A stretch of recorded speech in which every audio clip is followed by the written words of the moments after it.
Baik, di sini saya akan membahas mengenai pendahuluan di mana sprain ankle itu merupakan salah satu cedera muskuloskeletal yang paling sering terjadi pada anggota tubuh bagian bawah, terutama pada individu yang aktif secara fisik seperti atlet atau pekerja yang sering melakukan aktivitas berat. Cedera ini terjadi ketika ligamen-ligamen yang menyokong sendi pergelangan kaki itu mengalami peregangan berlebihan atau bahkan robekan, baik secara parsial maupun total. Penyebab utama dari kondisi ini adalah adanya gerakan memutar yang tidak disengaja dan melebihi batas normal fleksibilitas sendi. Di negara-negara barat, insiden sprain ankle ini tergolong tinggi dengan estimasi satu kasus setiap hari per 10.000 orang. Selain itu, lebih dari 2 juta kasus sprain ankle tercatat ditangani setiap tahunnya di unit gawat darurat di Amerika Serikat dan Inggris. Angka ini menunjukkan bahwa sprain ankle ini merupakan masalah kesehatan yang signifikan di masyarakat. Dalam konteks olahraga, kejadian sprain ankle bahkan lebih mencolok, mencakupi sekitar 16% hingga 40% dari seluruh kasus trauma yang berhubungan dengan aktivitas olahraga. Sprain ankle itu memiliki tingkat injury yang tertinggi dibandingkan semua jenis cedera muskuloskeletal ekstremitas bawah. Individu yang mengalami cedera sprain ankle memiliki resiko 2 kali lipat lebih tinggi untuk mengalami cedera ulang dalam 1 tahun setelah cedera pertama mereka.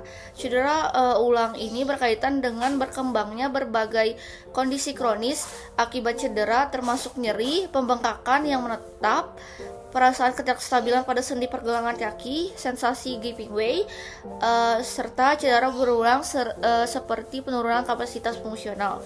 Kemudian cedera olahraga juga tidak hanya menimbulkan dampak fisik, tetapi juga membawa konsekuensi psikologis yang signifikan. Sejak saat cedera terjadi hingga proses rehabilitasi, banyak atlet mengalami serangkaian reaksi emosional seperti penyangkalan, stres, kecemasan, rasa takut akan cedera berulang, frustasi, hingga depresi ringan. Studi menunjukkan bahwa atlet yang memiliki dukungan sosial yang kuat, baik dari keluarga, pelatih, maupun rekan tim, lebih mampu mengelola stres dan menunjukkan motivasi yang lebih tinggi dalam proses penyembuhan. Sebaliknya, kurangnya dukungan dan keterampilan coping psikologis dapat memperlambat pemulihan, bahkan menyebabkan keinginan untuk berhenti dari dunia olahraga. Landasan teori, ankle sprain adalah kondisi terjadi robekan pada ligamen di pergelangan kaki yang bisa diakibatkan oleh peregangan berlebih saat melakukan aktivitas fisik, hypermobile, atau muscle weakness. Robekan ini menyebabkan timbulnya respon inflamasi sehingga timbul bengkak, nyeri, fungsi persendian terganggu, dan ketidakstabilan persendian.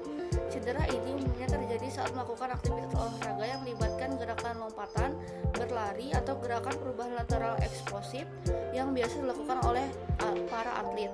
Beberapa faktor resiko terjadi ankle sprain yaitu aktivitas intensitas tinggi, kondisi otot yang lemah, koordinasi tubuh yang tidak begitu baik, serta medan yang tidak stabil. Kurangnya pemanasan sebelum olahraga juga dapat meningkatkan resiko terjadi cedera sprain ankle ini.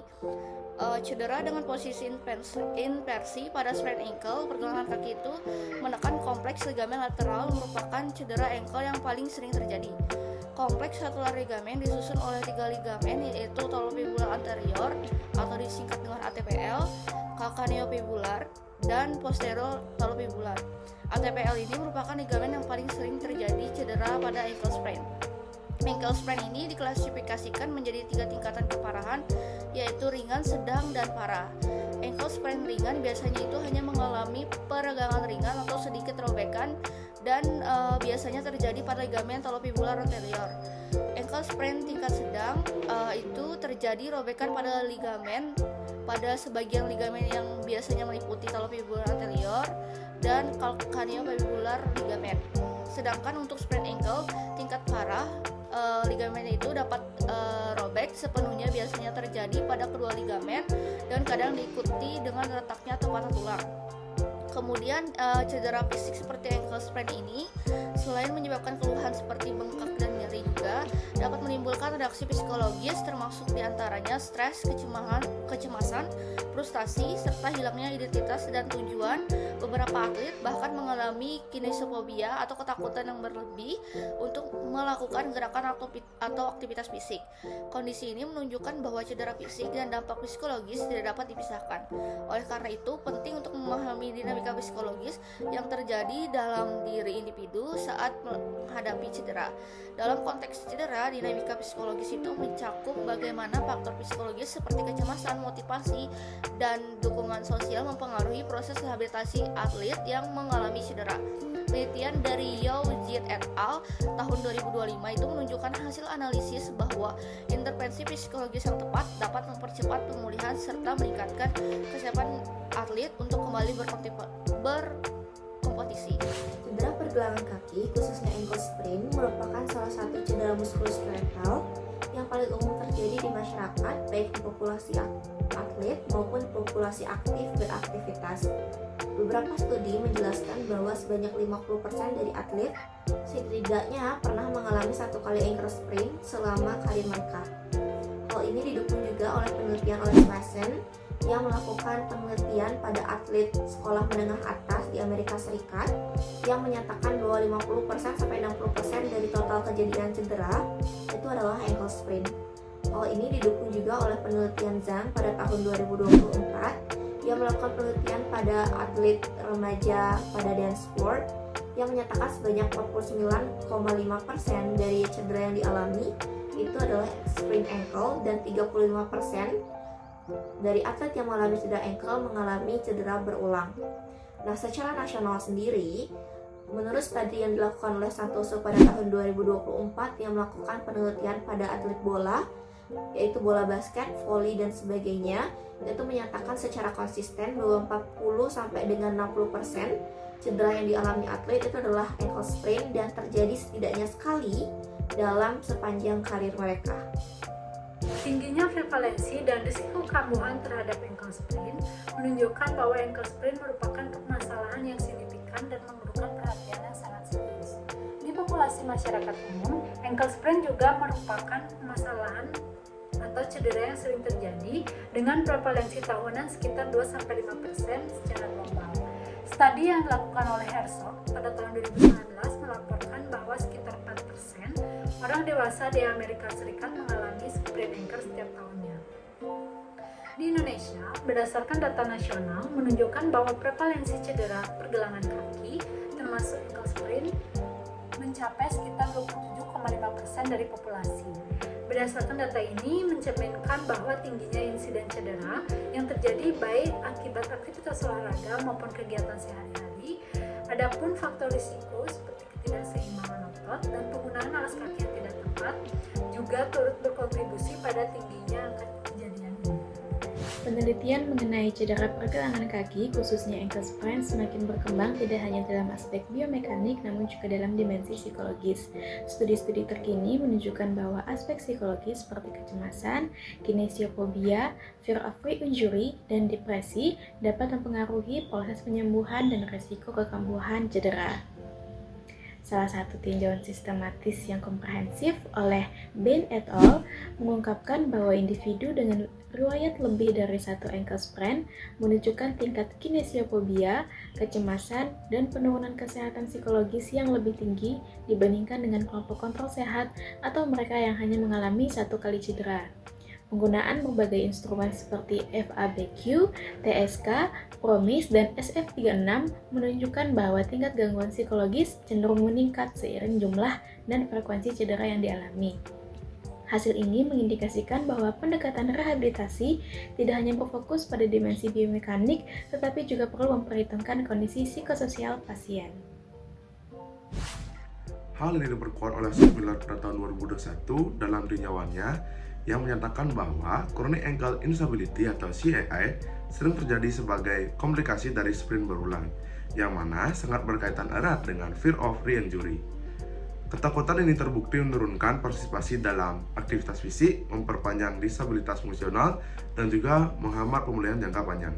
Studi ini mendukung model fear avoidance, yaitu kecenderungan individu untuk menghindari aktivitas akibat persepsi nyeri atau potensi cedera yang berulang, yang pada akhirnya memperburuk kondisi fisik dan juga kualitas hidupnya. Kontribusi dari faktor psikologis terhadap nyeri dan juga disfungsi pergelangan kaki juga diperkuat oleh hasil dari Mixed Methods Systematic Review dari Coxet dan juga kawan-kawan pada tahun 2022 yang menunjukkan bahwa depresi, kecemasan, pain catasprosing, dan juga kinesiophobia secara konsisten berkorelasi dengan tingkat nyeri yang lebih tinggi dan juga gangguan fungsi lebih berat. Ini menegaskan pentingnya intervensi psikologi pada populasi nyeri kaki dan juga pergelangan kaki kronis. Terkait intervensi, Kobayashi dan Kosino tahun 2025 meninjau berbagai pendekatan konservatif yang ditujukan untuk mengurangi kinesiofobia. Mereka menemukan bahwa biofeedback visual saat berjalan serta modifikasi alas kaki dapat menurunkan ketakutan secara signifikan. Meskipun bukti masih terbatas dan studi lebih lanjut dibutuhkan untuk mengidentifikasi protokol yang paling efektif. Dalam konteks atletik, Plakousis et al. Tahun 2024 membuktikan bahwa teknik motor imagery secara signifikan meningkatkan keseimbangan statis dan dinamis, serta menurunkan fear of injury pada pemain sepak bola profesional. Temuan ini menunjukkan bahwa intervensi berbasis kognitif seperti motor imagery dapat dijadikan bagian integral dari rehabilitasi. Berdasarkan penelitian yang dilakukan Midley et al. Juga menggarisbawahi peran penting dukungan sosial dari keluarga, pelatih, dan juga tim dalam mempercepat pemulihan psikologis dan fisik. Atlet dengan keterampilan coping yang baik dan sistem dukungan yang kuat cenderung pulih lebih cepat dan memiliki risiko lebih rendah mengalami cedera ulang.